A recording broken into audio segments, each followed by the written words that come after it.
Welcome to the Emotional Balance Sheet, the go-to podcast for parents with multiple kids, especially those with twins, triplets, or more, who are navigating the maze of modern family life and personal finance. Whether you're overwhelmed by education or retirement planning, parenting dilemmas, career transitions, or trying to define your purpose and plan, we're here to guide you with empathy, encouragement, and expertise. Hosted by Paul Fenner, founder of Tama Capital, a certified financial planner and parent to 4 kids, including a set of triplets. Our podcast is your ally in the quest for financial peace of mind, proving that money matters, but family comes first. Subscribe now and join our community of empowered parents at tamacapital.com. This podcast is for informational purposes only and should not be relied upon for investment decisions. Clients of Tama may retain positions in the securities discussed in this podcast. What does comprehensive financial planning even mean? At Tama Capital, it means a family office where lifestyle planning such as retirement, college, portfolio management, and tax prep and planning are all under one umbrella. But it goes beyond numbers. We focus as much on the emotional side of financial planning as we do on the financial side. We get you. We understand your challenges of building a family, business or career, and a healthy life. We are devoted to wealth planning for families like yours because we are you. Learn how our family can help your family by visiting tamacapital.com. Have you ever wondered why you get sick on vacation?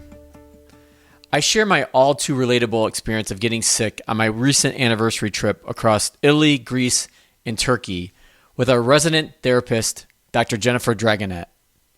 Dr. Jen dives into why our bodies often choose downtime to recover, exploring our hidden demands of carrying our heavy loads, and how our American work culture fuels this earn your rest mentality. But as always, you know it, our conversation expands, weaving in discussions about present moment awareness, how to build restorative habits into our daily life, and why those 5-minute mini vacations might be just as important, if not more beneficial, than these big vacations for our own nervous systems. Dr. Jen and I also tackle some bigger questions. When do you know it's time to seek professional help, whether that's in therapy or financial advice like I do here at Tama? What are the stigmas that hold us back, and how much can talking to the right person or connecting with others change our own experiences? From the pressures of social comparison to embracing changes as parents, this episode is packed with relatable stories and actionable advice. Whether you're guilty about pushing through work without a break, curious about the real signs it's time for some extra support, or just looking for ways to slow down and savor life's moments, I hope this conversation provides a little assurance that you're definitely not alone. Please enjoy my conversation with Dr. Jennifer Dragonette. All right, Dr. Jen, welcome back. How you doing? I'm doing well today, Paul. How are you? Good. We're recording this as of August 20th, and my wife, Teresa, and I just got back from our anniversary trip to Italy, Greece, and Turkey. So it was 2 days in Rome and then a 7-day Mediterranean cruise. And of course, by the second to last day, I ended up getting sick, which is typical for me on a cruise. I don't know why I keep going on them other than Teresa likes them. But it was an amazing trip, and we'll probably save that conversation for another day. But, you know, I actually missed you because I feel like it's been forever since you and I last talked. Is that just me? Well, it's been a month as usual, but it does feel like a long time. And, you know, it's interesting. Just, I'm sorry that you got sick, and I'm sorry that you're getting over it right now. And, you know, just thinking about that idea of getting sick on vacation, it is such a human experience. And this isn't our topic for today, but, you know, just one thing that I often talk with my clients about is, you know, so often our body recovers when we have the opportunity to. So like our kids might get sick over holiday break or over summer breaks, or we might get sick on vacation. And a lot of that is that we're kind of carrying ourselves as best we can through, to get us to those vacations or to get us to that day off. And we're building up this allostatic load in our nervous system that our bodies can only really do so much for so long. And so as frustrating as it is, we often do get sick or recover in those moments when we really just want to be relaxing or resting, and our body is finally getting the opportunity to heal. This is the second. So I've been on, I can't believe I'm going to say this. I've been on 4 cruises the last 2 years. And the very first one I went on was a Disney cruise. I ended up getting COVID like on day 3. And it's the first time I ever tested positive for COVID. Who knows if I had it before. And it was such a miserable experience. Like I had to go and drink like a $500 glass of bourbon and couldn't really even taste it. It was like one of these tasting things that you go on the cruises, and so you get like this little tiny sample of this $500 bottle of bourbon. And it's like, I'm not even gonna enjoy this, but I had to go because I had already paid for it. I'm like, I didn't want to miss out. Yeah, that sucks. it just stinks. I know. I wish it weren't true. Because I know for us, it was such a buildup of getting to the point of just being able to get to the trip. Like we left on Thursday and I was still packing like 2 hours before we were supposed to be leaving for the airport. Yep. I often say to people I supervise as therapists that, if we don't decide when to rest, our body will decide for us, and it may not be when is convenient for us. Yeah. That's a really good point, because the one thing I learned in Rome, the one guide that we had that was giving us the tour of the Colosseum and the Vatican and St. Peter's. She's like, the thing with you Americans is that you think that you have to work really, really hard to deserve a break or time off versus just taking the time off. Mm-hmm. Right. It's interesting. Why are we wired that way? Like, yeah. It's an American thing, right? It feels like it. It really does feel like it. It's like this kind of deservedness, or, that we earn our rest. And it might factor in a bit to our topic today of, when do we get additional supports?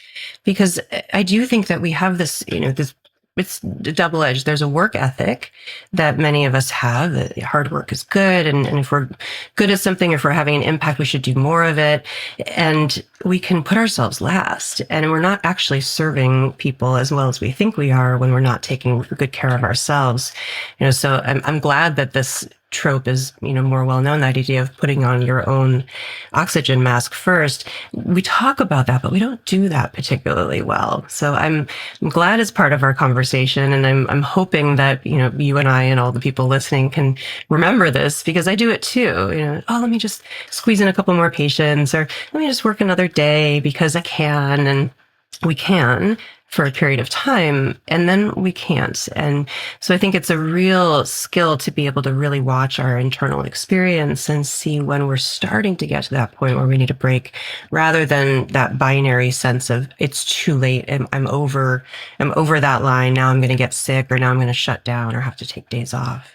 I think one of the things that makes this harder for me now that I have the firm and I don't have to pull on like every lever to make sure everything's operating, right. And, families are being taken care of, is that I enjoy it so much that it just, the time just kind of like evaporates. Mm-hmm. And it's something I was thinking about yesterday. I didn't know if I was going to bring it up on our conversation today, is that, it's already Wednesday and I feel like this week has just been a blur, and I can think back to a week ago of where I was at. So a week ago, I would have been in Mykonos in Greece. And the time, the early part of the trip felt like it was like really slow. And it didn't really feel like it went by fast until kind of the end. But just being back home, like this speed is just incredible. I don't know where we go with that, but it's something I've really noticed. Yeah. I noticed it too. And it's interesting. I've been back for about 10 days from my big summer vacation with my family. Yeah. We went to Utah for a couple of weeks, and I noticed the same thing. Those 2 weeks, really we're diving into adventures and relaxing and just being. And then I come home and a week goes by in a flash. The same duration of time. I've been back now for almost as long as I was gone, and it just felt instantaneous. And it's neither good nor bad, but I think it brings me back to that topic we've talked about a few times of mindfulness and awareness, where we're putting our attention. We have so much, our favorite word, we have so much agency about that, because when we're on vacation, for better or for worse, we are hopefully, sucking every minute of that experience out if we're not getting sick, or, we're focusing in on the things we wanted to do, or taking pictures. We're really in that experience with all of our senses. And then we come back to daily life and we're not in the moment as much. We're planning, or, we were just talking before we started recording about kids going back to school, and we're getting on all the email lists, and we're, scheduling out all the games and all of that. And we're not really in our present moment. We're not really in our body in the way that we are when we take that minute to rest and be on vacation. And so I guess maybe the way that I want to tie all that together here is we don't have to wait for those grand events, those 2-week vacations, or the international trip or the cruise. Those are wonderful. We are so fortunate if we get to have those moments with our family or our loved ones. And also, we can take mini vacations. And it is something that I try to do during my day when I remember, or if I can remind myself or my clients, that a 5-minute vacation is almost as good for our nervous system as the anticipation of that 2-week vacation, that specific moment in the vacation. And that doesn't mean that we have to take ourselves somewhere in that moment, but to be able to stop and slow down and maybe ground ourselves, look around, notice what we're seeing and feeling, maybe smell something or look at a picture. We can take ourselves to a place of relaxation much faster than we think we can. And our body responds to that as it's almost like in your world where we might make small investments every month, rather than one huge investment every year. And it's going to stack up, right? The bank account doesn't care the frequency with which we do that, right? It just wants us to be adding to it and remember to invest. And our body and our nervous system is very similar. Yeah, it's that whole power of compounding that we've talked about. I've talked about it on several solo podcast shows that I've done. So it's kind of like in my world when providing guidance to families from a financial and a lifestyle standpoint, how do you help people to, while they may be aware that break is great, whether it's 5 minutes or 10 minutes, how do you get people to, and maybe we talked about this before and I just want to rehash it because it seems like it's always a sticking point in the advice business, whether you're a therapist like yourself or an advisor like me, to help people actually do the work. Mm-hmm. So they could be aware of it. I'm aware of it. What you just said, I've read those studies before where taking that 5-minute break in the middle of the day can do wonders for you. And how many of us actually do that? Mm-hmm. Probably not that many. Right. Well, it's kind of a combination of things. One, there's just straight out remembering, right? That's one piece. And then there's, after time, can it become a habit? So I think for remembering, I am not at all opposed to using additional tools to help remember. For me, I'm pretty old school. That's often like a Post-it note. Just little notes all over the place. That is old school, Dr. Jen. Yeah. And, maybe a topic for another podcast. I freely acknowledge I have ADHD, right? This is something that I work with myself on. And so I'm going to use executive functioning tools to remind myself of things. So that might be a timer on our phone or a little alert, or, we don't want to overdo it because we can get alert fatigue where it's every 30 seconds, stand up and stretch and take a break. But if there are ways that we can remind ourselves, then we have the opportunity to start make a habit. And habits are really effective, particularly when we really actually care about them and or pair them with something that we enjoy. So, maybe there's something that you look forward to every morning and you pair that with a habit that you're trying to start. Or if you're really trying to get in the habit of taking a 5-minute vacation, maybe you do that as part of your lunch break or what I like to do really is schedule that in between two things that I think might be challenging, or right after something that's challenging. So if I'm working with somebody who's in a lot of distress, I might schedule a little vacation for myself, just 5 minutes or 10 minutes right after that. Or if I have to have a tough phone call with somebody. So I've gotten in the habit over time of saying, okay, this is going to be tricky, and I'm going to take care of myself that way.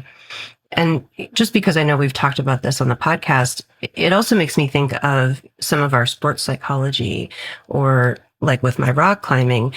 If I do something that is really challenging for my body tells me that, right? It needs a rest, or it needs recovery. I need to, kind of shake out my hands because my muscles are sore.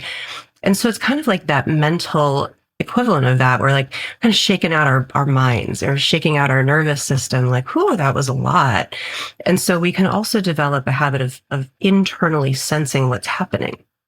Is my heart rate higher? Am I feeling a little shaky? Am I feeling tense? Am I clenching my jaw? Right? We have these tells for when we're tense or stressed that we might just not notice, but we can get in the habit of paying attention to them and saying, oh, that's interesting information. Maybe I need to take care of myself in a different way for a minute right now. Yeah, that's also a topic I know that we talked about. I think that was the title of the podcast, is like, our emotions are information.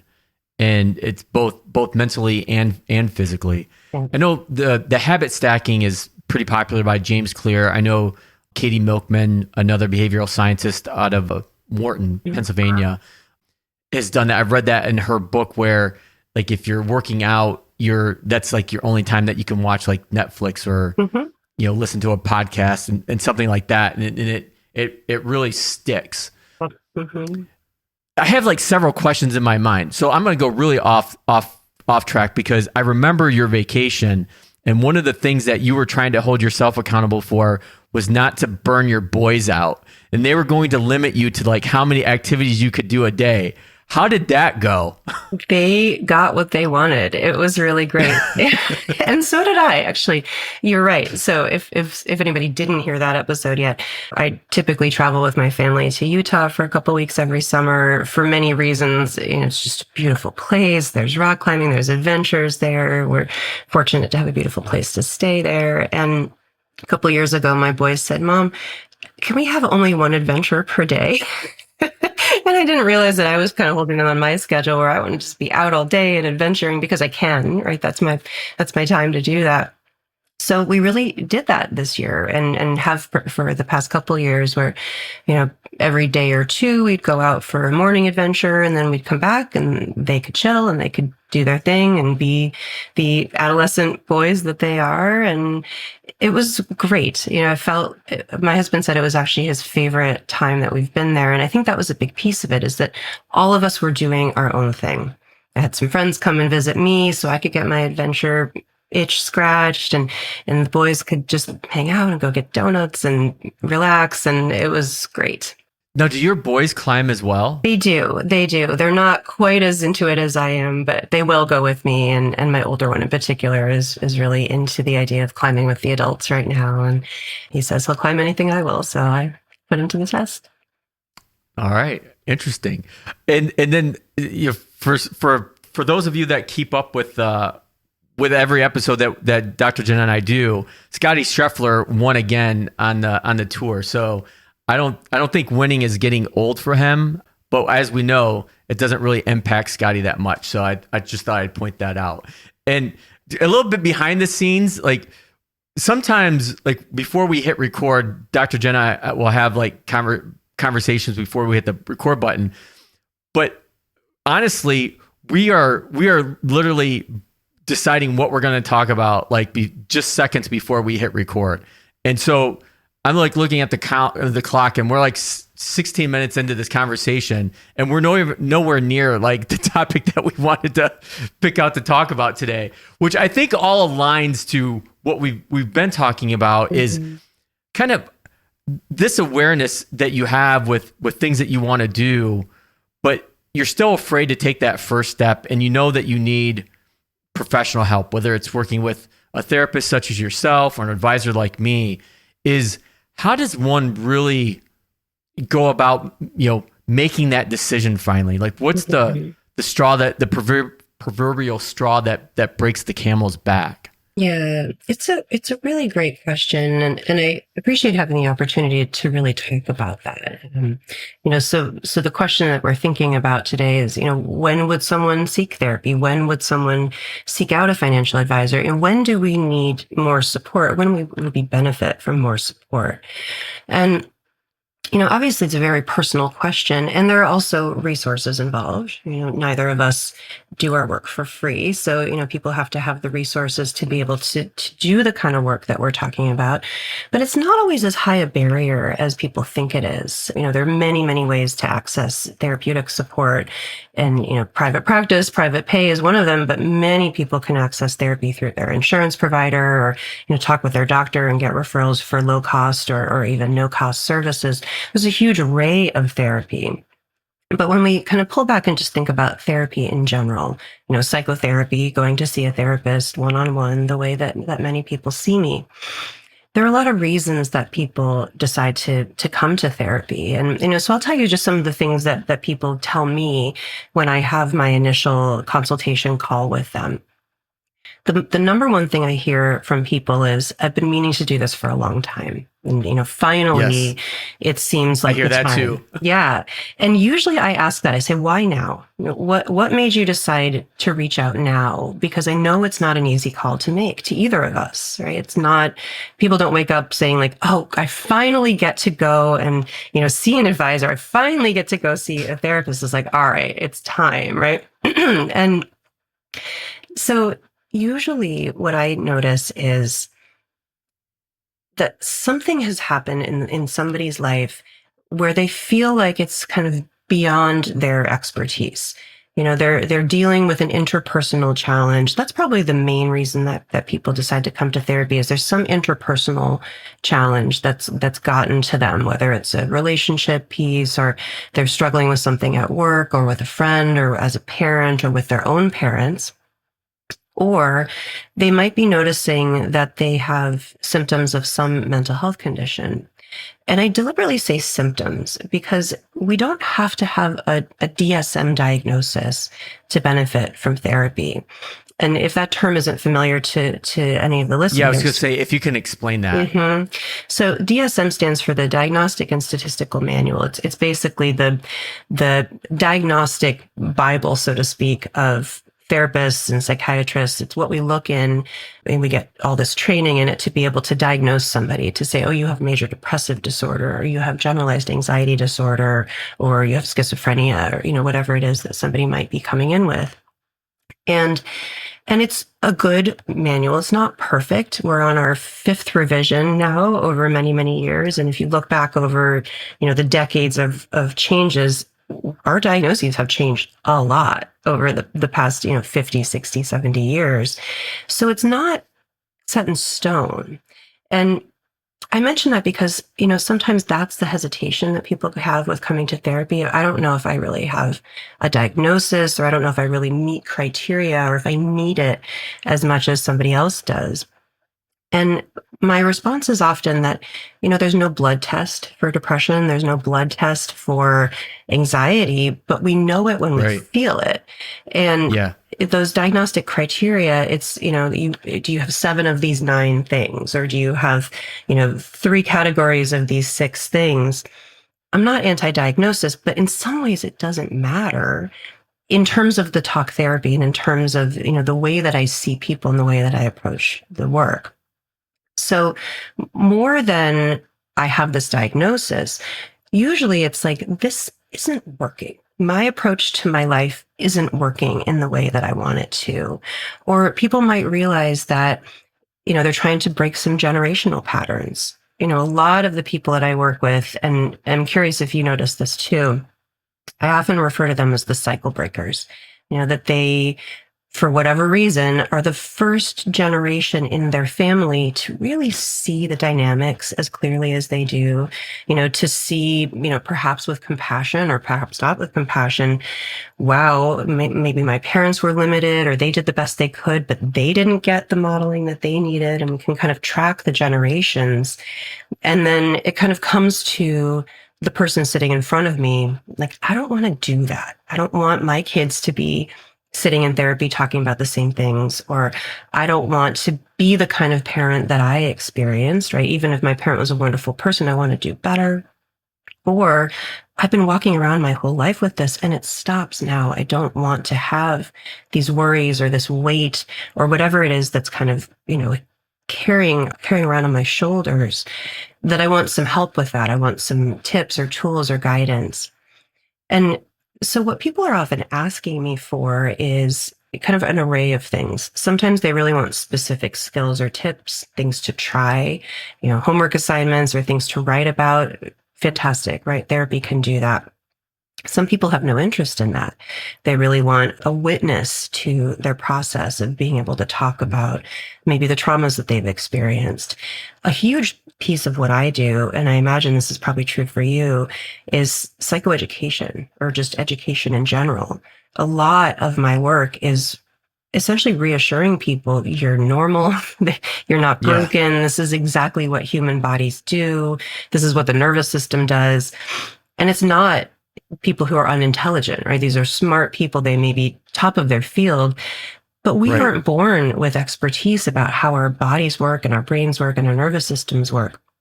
So there's a big hefty dose of helping people understand that we know our entire experience, the good, bad, and the ugly. And we know a very small sliver of other people's experiences. And we're often comparing ourselves to what we see versus what we know about ourselves. And we come out on the losing end, right? I'm not good enough. I'm less than, because we think that we're seeing the reality of somebody else's life.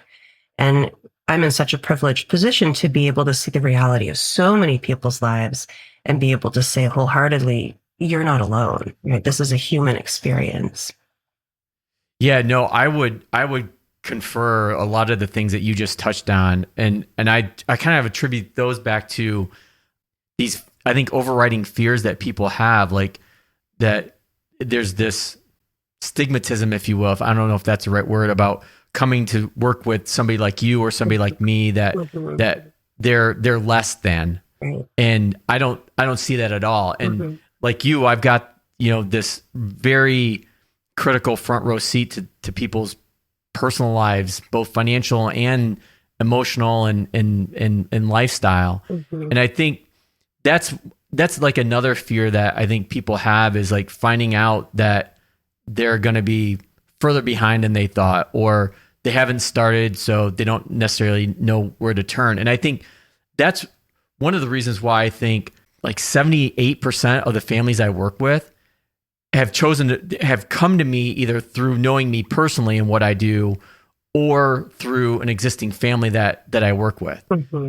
It's that warmth of knowing that I've had a conversation with somebody. They like, I'm legit. I'm like, you're safe, right? You're trusted. Yeah, safe. Yeah, because I think a lot of people don't know where. They know therapists are out there. They know advisors are out there, but they don't know who the good ones are, if that makes sense. It's true. Yeah. And so trying to find somebody like yourself or me that they gel with is, I think that's a roadblock for them. Like, well, I don't know where to start, so I'm not going to start at all.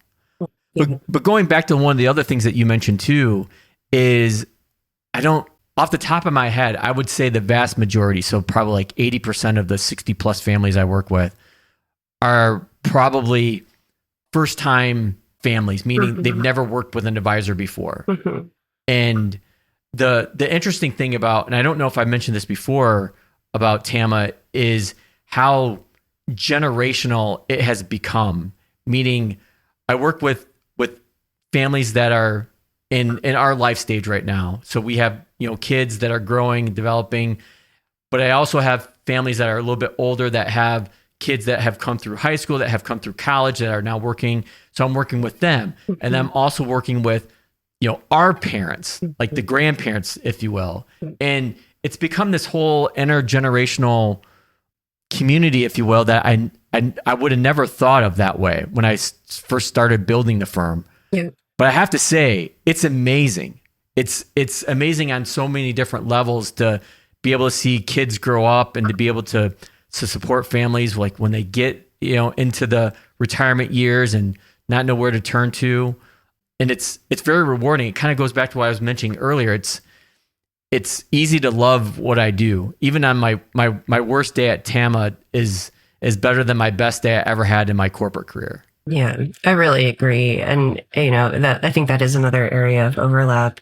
I often wake up and look at my schedule and I'm like, oh my gosh, I get to see these people I like so much. It's just such a privilege, really. I know I've used that word a lot today, and like you, a lot of my clients at this point in my career come to me because of word of mouth. Some friend of theirs has worked with me, or, someone in their faith community has worked with me, or their parents have worked with me. And, I find that to be just the most flattering and the most, stamp of approval. Like, oh my gosh, to your point about stigma, that these people I've worked with are happy enough to talk about therapy as something that they're proud of having done, right?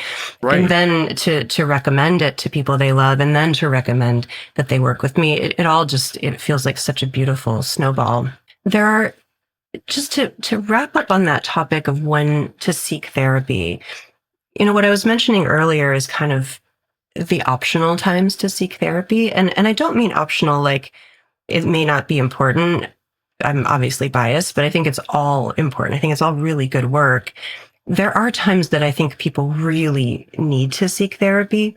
And so I would be remiss not to mention those here, because, when we get into the diagnostic criteria, or when we get into, really looking at like a disorder of some sort, one of the main things that we're looking at is the impact on someone's life. And so for me, when I'm talking with someone, that's one of my questions is, how is this impacting your life? I hear you talking about your anxiety, or I hear you talking about, traumas that you've experienced in the past, which most people who come to see me just because of my expertise have some history of trauma. And when it gets to the point where whatever those symptoms are getting in the way of you living the way that you want to be living, maybe it's impacting your relationships. Maybe it's impacting your ability to work or to be a parent or to take the rest that we've been talking about and we spoke about in the beginning. Those are the times that it becomes more important to seek additional support, and probably true in the financial world too, where, if you are getting in trouble, and that's, I think, actually where more of the stigma lies these days is, what's wrong with me that I can't just, like, that's my least favorite word, that I can't just, tough it out, or I can't just do better at work, or, there's often, again, that social comparison. Well, yeah, lots of people have trauma and they're not, flattened by it in the way that I am right now. I think those are some real indicators that some professional support could be helpful, that we don't have to do this alone.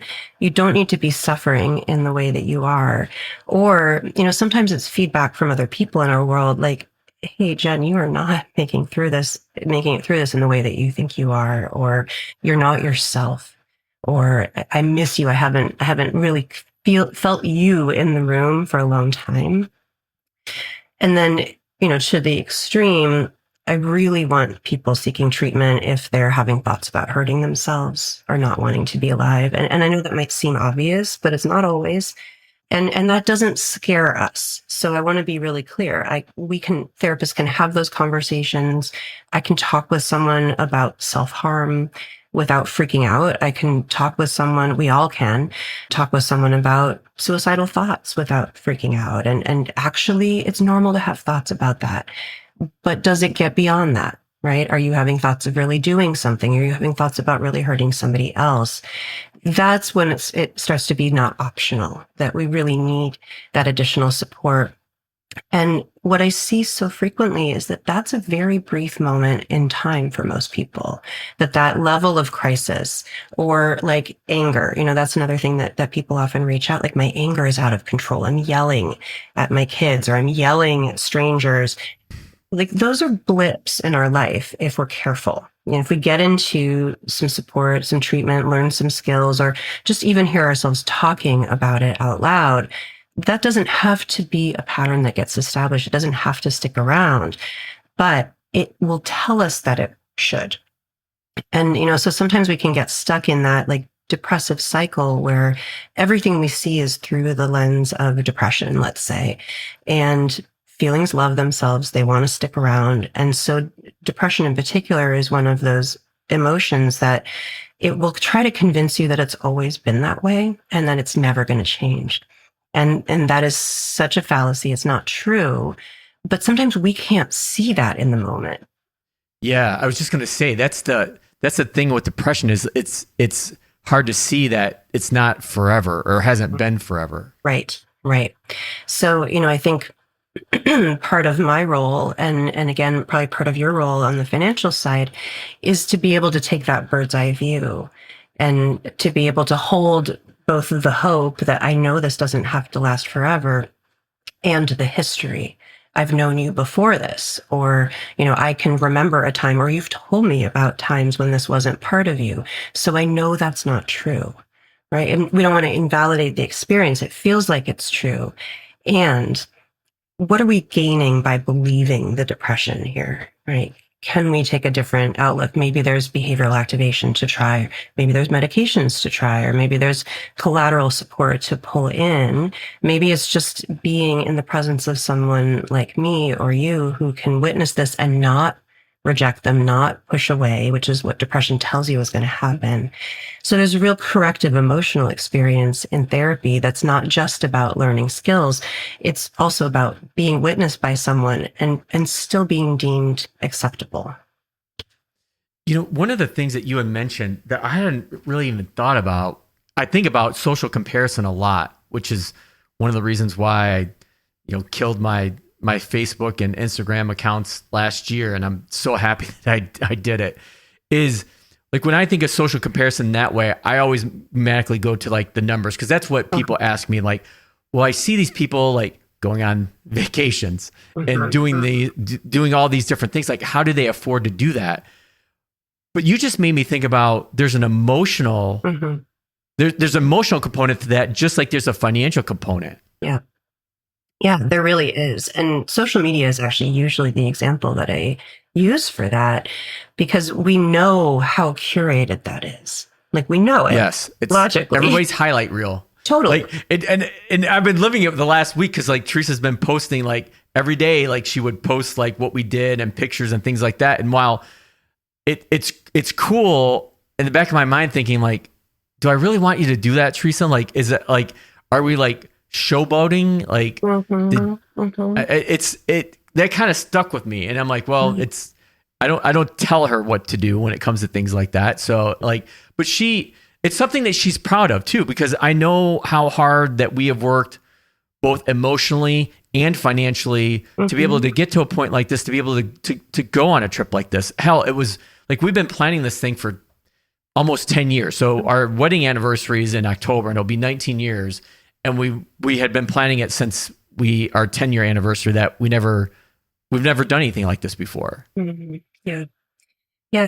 It's a tricky balance. There is an aspect of sharing online that's really connecting, and there's authenticity in that.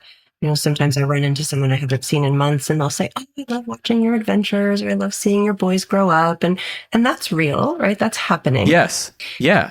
And we're not posting how sick we feel on our vacation, right? We're not posting how disappointed I don't think we Teresa are. took any pictures of me when I was like heaved over, like in pain, like Right. I'm not going to make it. Exactly. And nor should she, right? But then, all we see is, like you said, the highlight reel. And, we go through and we curate and we share these 5 pictures of this week-long adventure that we had, or this beautiful experience, or, here's me out to dinner on my anniversary. And we're absolutely not sharing, here's me scowling at my partner at 8 in the morning the next day, or, here's me disheveled, rushing my kids out the door. But that happens too. And so, that comparative piece is really tricky because we know, and in fact, humans are evolved to really focus on all the potentially threatening information, all the scary information so that we stay alive. So we're compiling internally all our failures for the day, I don't want us to do this. Remember, we talked about pride practice, but we do. We just do. And so, in a given hour, we can find 10 ways that we have messed up something. And then we look at our friend's beautiful vacation, and we forget for a minute that they too are a human going through all of that lived experience. So that makes me think of one other thing in terms of therapy, which I haven't mentioned, I think, ever on this podcast, which is there's also group therapy. And, there's individual therapy, there's family therapy, there's couples therapy, and then there's group therapy. And that's also a beautiful experience. I don't get to do as much of that now as I used to when I worked in... I was going to say, did you used to do the group therapy? I don't know if you still do or not, but... I'd love to do it more. It's definitely something that's in the back of my mind. When I worked for larger healthcare systems, I did a lot of group therapy, for lots of reasons. It's super effective. You can see a lot of people at once. And there is a social healing component because we do get to see that window into other people's lives. We do get that shared emotional experience. And it is 10 times more effective for one person in a group to connect with another group member than it is for me to say, other people have this experience too, right? Mm-hmm. I can say that, but it's such a different experience to feel it and to hear someone talking, and this is another reason why when people are in recovery, going to things like AA or community meetings is so supportive, because people feel so alone and ashamed and all of this stigma.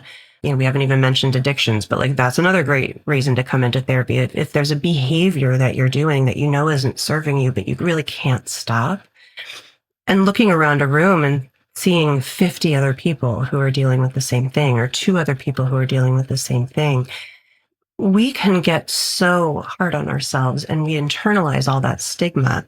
What's wrong with me? I should be able to do this on my own. Other people can do it on their own. Well, guess what? Other people aren't doing it on their own, right? Other people are getting support, whether it's from me or you or family members, and we don't have to suffer in the way that we sometimes do.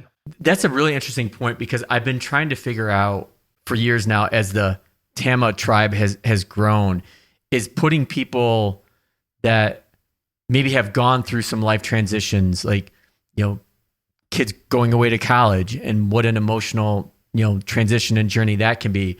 And having them actually talk with people, other parents that have gone through that experience. Yeah. Because I think that's one of the lucky things that at least I think of as an advisor. I don't know if you do as a therapist, but like going through these journeys with people and having this front row seat, hopefully it's all helping to prepare me for, the day that, my triplets go off to college. I know we'll probably talk about this in our next episode, is the seasonal transitions that we go through, especially now that we're kind of entering fall and kids going back to school.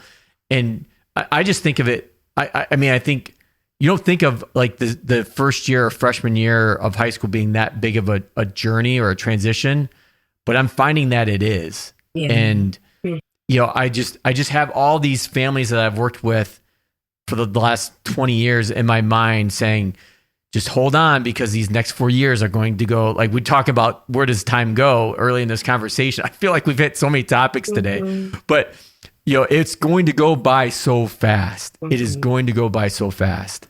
And I don't know how you slow that imaginary time machine down at all. Maybe that's another topic for a conversation too. Yeah, probably is. And, for me, it always comes back to that present moment awareness, that real mindful moments, like trying to just be where our feet are, particularly in those moments when we feel that joy or when we feel that pride, or we're watching our kid excel at something or try hard at something, and to try to really just be there rather than, oh no, this is almost over, or, what are we doing tomorrow, or how am I going to get to the next thing? To just take that breath. And, maybe that's, coming back to that idea of habits, just taking that breath and being like, wow, look what's happening right now. Right? Look where I am right now. And, even for people who are listening, just to take that moment right now, like we're okay in this moment, right? Even though, Paul, you're not feeling perfect, you're okay, right? I'm okay. Everybody listening is okay right now. We might not be okay tomorrow, or maybe we weren't okay yesterday. But that is another thing that we focus on a lot in therapy is trying to get out of that, future tripping or living in the past. We're going to do that. But when we can kind of hone our attention back in, those moments seem to last longer. We get more of them because we're not zipping through them quite as quickly. And we also remember them. We can also mark them. We can celebrate them. We can be proud of them. We can be proud of ourselves in that moment. So it's kind of like just giving ourselves that tiny pause can be super tiny to just take that moment. We've talked about that idea of glimmers of like really feeling a connection or safety or joy. And that's what I'm talking about. Like, oh, look at this. Look at this. This is great. And last thing I'll say on that is just as a parent, because I think about this a lot too, is, I too have that sense of like, oh my gosh, how did my kids get so big? And we don't have that much more time and they're going to be in the house. And right, I can go there. And I also can remember this is the most fun I've ever had with my kids. And you know what? I said that yesterday too. And I said that the day before too. Like it just gets more and more and more fun and challenging and all of those things too. But like, why wouldn't that continue? Right? Why wouldn't that continue to be the way that I feel about them 10 years from now, 20 years from now, right? When we're in the moment that we're in, rather than, oh, they used to be so little, or I used to have a different role with them. We have a beautiful role with them now. They are who they are now. They're going to continue to grow and evolve. We get to watch that. That nothing bad is happening if we're really paying attention. It's just change. And change is okay. And we can love that just as much. Well, I couldn't think of a better spot to wrap up this conversation because that was amazing. And that's something that'll stick with me. And then also just to reiterate your point about after you're done listening to us talk, take 5 minutes and just pause and take that time out for yourself. So, well, Dr. Jen, I can't thank you enough. I always enjoy these monthly chats with you and look forward to seeing you again next month. Thanks, Paul. Me too.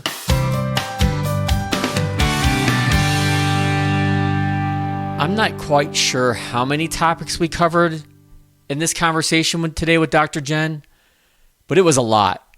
Hopefully it wasn't too overwhelming, but there were so many different threads that just kept feeding on each other that it was kind of hard not to talk about all the things we talked about.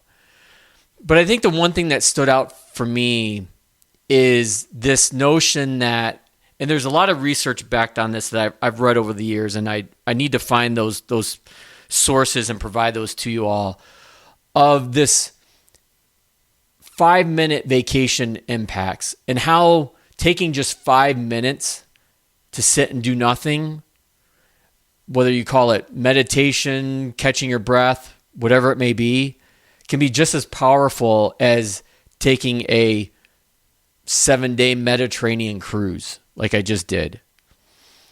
And the one thing I learned in Italy, and I pointed this story out in our conversation with Dr. Jen, is this American culture of earn your rest mentality.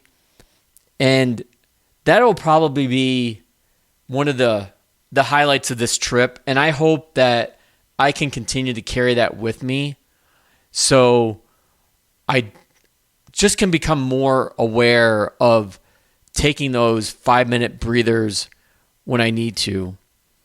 I also say the highlight of the trip was having this incredible dinner in Santorini, not for me, but really for my wife, Teresa, because she's been planning this pretty much her entire life. Something she always wanted to do. And we got the perfect day, the perfect sunset. And ironically, the table behind us, the couple ended up getting engaged. It was extremely memorable, a memory of a lifetime that we'll never forget. Thanks for listening. We'll see you next time. Now that you've made it to the end of another great conversation, are you looking for more? If so, head over to tamacapital.com, where you will find all of our conversations. Use the search feature to find the topic or guest you would love to learn more about. Also, don't forget to make someone else's day by sharing our show. Thank you so much, and we'll see you next time.